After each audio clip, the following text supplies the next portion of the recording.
और अब बात निकाय चुनाव की। निकाय चुनाव के लिए नामांकन जारी है। नामांकन की प्रक्रिया का आज अंतिम दिन है। 3 बजे तक नामांकन होगा। 12 जिलों की 50 निकायों में नामांकन होगा। 11 दिसंबर को होगी वोटिंग और 13 दिसंबर को मतों की गिनती होगी।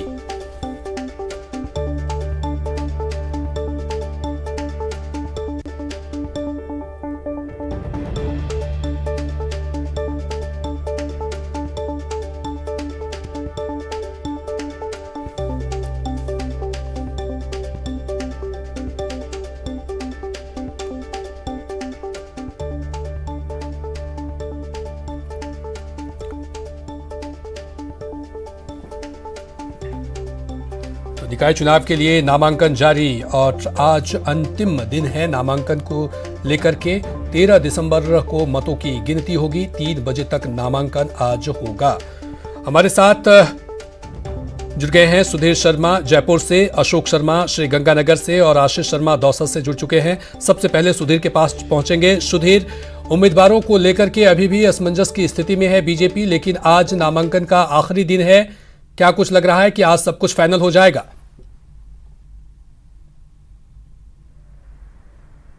अब बिल्कुल, क्योंकि आज तो फाइनल करना ही पड़ेगा। नामांकन 3 बजे तक भरे जा सकते हैं। 1775 वार्डों के लिए नामांकन होने वाला है, जिसमें 50 शहरी निकाय 12 जिलों के अंदर हैं। अभी भाजपा के प्रदेश मंत्री वीरेंद्र पुरिया हमारे साथ हैं। नामांकन का आज अंतिम दिन है। क्या पूरे प्रत्याशियों के 1775 वार्डों के लिए जो चुनाव है उनके नामांकन तय हो चुके हैं? भाजपा की पूरी तैयारी है और आज नामांकन का अंतिम दिन है नगर निकाय चुनाव का। नामांकन आज हो जाएगा। हमारी जो नगर निकाय की टीम बनी हुई है, समन्वय समिति, वहां से लेकर के जिला प्रदेश तक की सारी बैठकें हो गई है। बहुत अच्छे तरीके से संगठन के साथ समन्वय करके 50 निकायों के थे, लेकिन कल तक शाम तक की जानकारी थी 35 निकायों के ही अभी सहमति बनी है, जबकि 15 निकायों पर सहमति नहीं बनी थी, इसलिए वो अटके हुए हैं। तो क्या अब चूंकि अब नामांकन का काम शुरू हो जाएगा, 3 बजे तक चलेगा, तो उससे पहले सारे नामांकन कर दिए जाएंगे या कुछ वार्ड छूट भी जाएंगे? नहीं, कोई वार्ड नहीं छूटेगा, सारी तैयारियां पूरी है। क्योंकि नगर निगम चुनाव में जयपुर में खासतौर से देखा गया था कि हेरिटेज में 2-3 वार्ड ऐसे थे कि नगर निगम इस चुनाव में भी बीजेपी यहाँ पे मुख्यालय होने के बाद भी पूरे प्रत्याशी नहीं उतार पाई थी। अभी जो 50 नगर निकाय चुनाव हो रहे हैं उसमें पूरी तैयारी भारतीय जनता पार्टी की, हर वार्ड में प्रत्याशी रहेगा। तो देखिए, बिल्कुल बीजेपी की अपनी तैयारी है। तमाम प्रत्याशियों की जहां तक बात की जा रही है, वो पूरे प्रत्याशी बीजेपी उतार देगी। जी चलिए, हमारे साथ अशोक शर्मा भी जुड़ चुके हैं श्री गंगानगर से। अशोक, यदि श्री गंगानगर की बात करें तो क्या वहां पर भी उम्मीदवारों को लेकर के कोई पेच फंसा हुआ अभी भी नजर आ रहा है या फिर सब कुछ क्लियर हो गया है? आज सभी का नामांकन निश्चित रूप से हो जाएगा।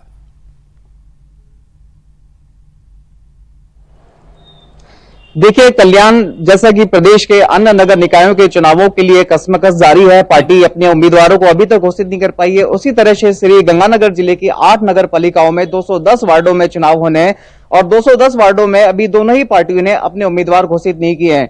दोनों पार्टियों को डर है कहीं न कहीं कार्यकर्ताओं की बगावत का, तो अंतिम समय पर वो अपना निर्णय रखना चाह रही है। दोनों ही पार्टियां एक दूसरे की पार्टियों की रणनीति पर नजर बनाए रखी है ताकि वो जिताऊ और विजेता उम्मीदवार को ही टिकट दे सके। हालांकि आज नामांकन का आज आखिरी दिन है और आखिरी दिन है होने की वजह से आखिरकार दोनों ही पार्टियों को अपने अधिकृत उम्मीदवार घोषित करने ही होंगे। दोपहर 3 बजे तक नामांकन जमा कराए जा सकते हैं, लेकिन चूंकि दोनों ही पार्टियां अपने उम्मीदवारों को लेकर अभी कसम की दौड़ में लगी हुई है, इसलिए दोनों ने अपनी अधिकृत उम्मीदवारों को घोषित नहीं किया गया है। लेकिन जो संभावित प्रत्याशी हैं, संभावित उम्मीदवार हैं, वो लगातार नामांकन भर रहे हैं। आज नामांकन का आखिरी दिन होने की वजह से प्रत्याशियों में, संभावित उम्मीदवारों में ज्यादा जोश देखने को मिल रहा है। दोपहर 3 बजे तक ये नामांकन जमा कराए जा सकते हैं। इसके साथ साथ मैं आपको कल्याण बताना चाहूंगा, श्री गंगानगर जिले की कांग्रेस और भाजपा दोनों ही पार्टियों के चुनाव पर्यवेक्षक लगातार फील्ड में सक्रिय हैं। नगर पालिका क्षेत्र में वो बैठक लेकर प्रत्येक कार्यकर्ता से व्यक्तिगत रूप से चर्चा कर रहे हैं ताकि उनके गिले शिकवा को दूर किया जा सके और किसी भी बगावत की संभावना से भी बचा जा सके। कांग्रेस की बात करें तो कांग्रेस के अंदर श्री गंगानगर की श्रीकरणपुर विधानसभा क्षेत्र के अंदर 4 नगर पालिकाओं में चुनाव है। श्रीकरणपुर, पदमपुर, गजसिंहपुर और केसरी सिंहपुर। बताया जा रहा है कि कांग्रेस के मौजूदा विधायक गुरमीत सिंह कुन्नर को पार्टी ने सिंबल्स अलॉट कर दिए गए हैं। इसी तरह से सादुलशहर विधानसभा क्षेत्र में जो सादुलशहर नगर पालिका क्षेत्र के चुनाव होने हैं, वहां के विधायक जगदीश जांगेड़ को सिंबल दे दिए गए। लेकिन भाजपा की तरफ से ये जो सिंबल जो लिस्ट की जो जारी होनी है, अधिकृत उम्मीदवारों की लिस्ट जो जारी होनी है, वो थोड़ी देर में प्रदेश स्तर से जारी होने की संभावना जताई जा रही है। अशोक, आप अपनी नजर बनाए रखिए। आशीष शर्मा हमारे साथ दौसा से जुड़ चुके हैं। आशीष, यदि दौसा की बात करें तो तमाम जिलों में जिस तरह से कसमकस है उम्मीदवारों को लेकर के, क्या दौसा में भी दिखाई दे रहा है या वहां पर सब कुछ क्लियर है?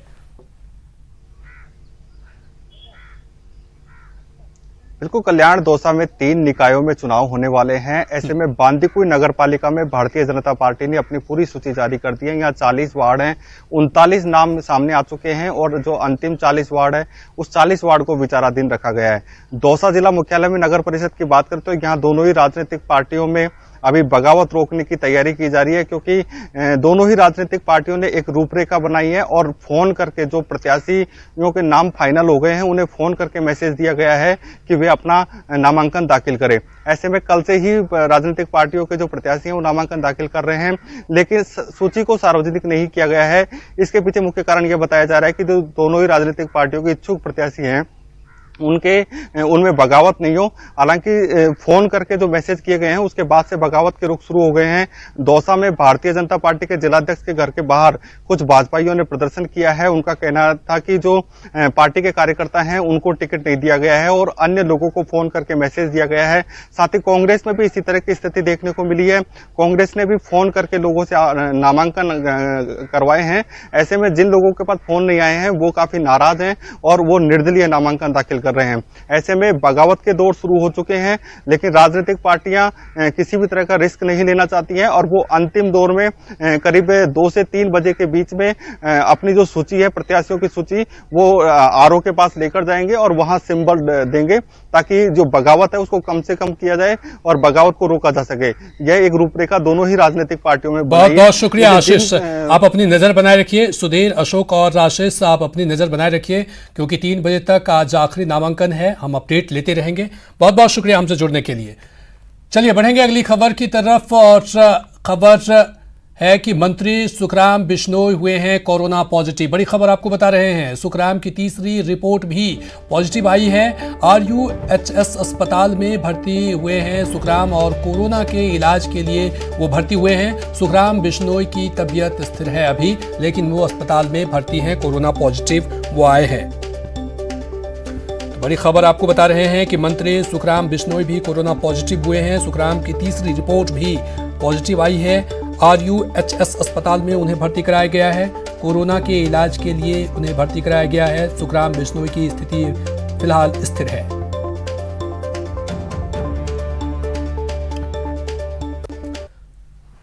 और अगली बड़ी खबर भरतपुर से है, जहां बेकाबू स्कॉर्पियो ने स्कूटी चालक को कुचल दिया है। हादसे में स्कूटी चालक की मौके पर ही मौत हो गई। एक ऑटो भी स्कॉर्पियो की चपेट में आई है। तो ये बड़ी खबर आपको बता रहे हैं। हादसों का दिन कहा जा सकता है। भरतपुर में एक बार फिर से बेकाबू स्कॉर्पियो ने स्कूटी चालक को कुचल दिया। हादसे में स्कूटी चालक की मौत हो गई है। एक ऑटो भी स्कॉर्पियो की चपेट में आई इस दौरान।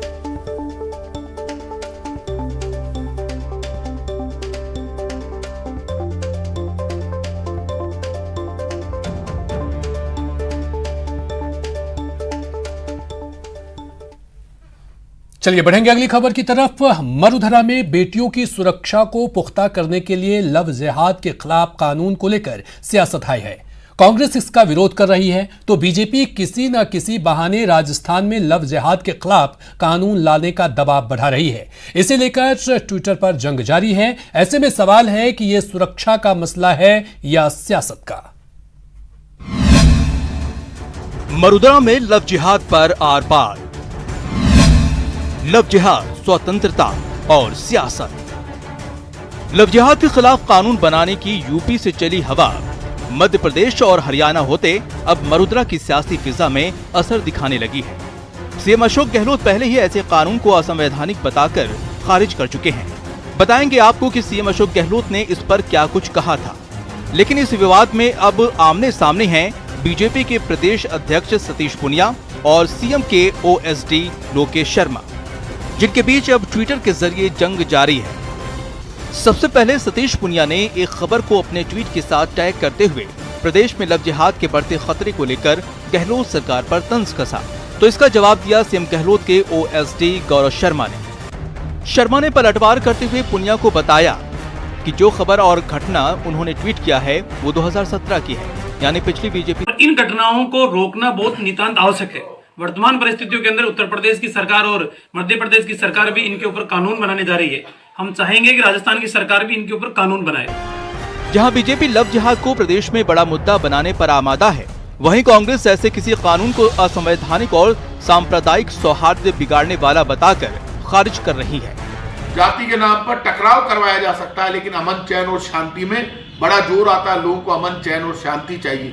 और जो बीजेपी धर्म स्वतंत्रता विधेयक की बात करे तो पहले से सबको धर्म की स्वतंत्रता है। बीजेपी नाटकबाजी बंद करे और देश के मूल मुद्दों पर आए। आपको बता दें कि इससे पहले सीएम अशोक गहलोत ऐसे किसी कानून को गैर जरूरी बताकर खारिज कर चुके हैं।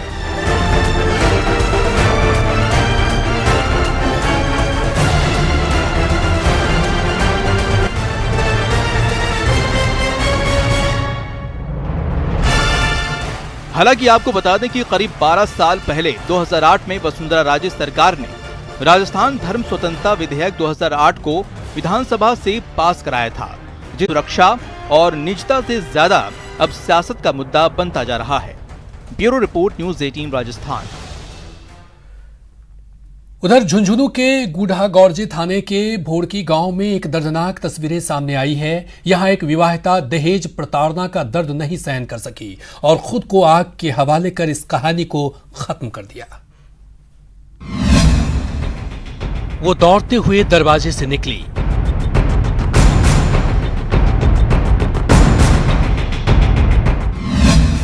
उसने शरीर पर डाला मिट्टी का तेल,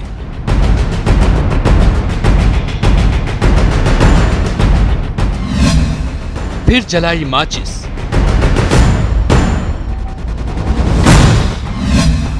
और खुद को लगाई आग।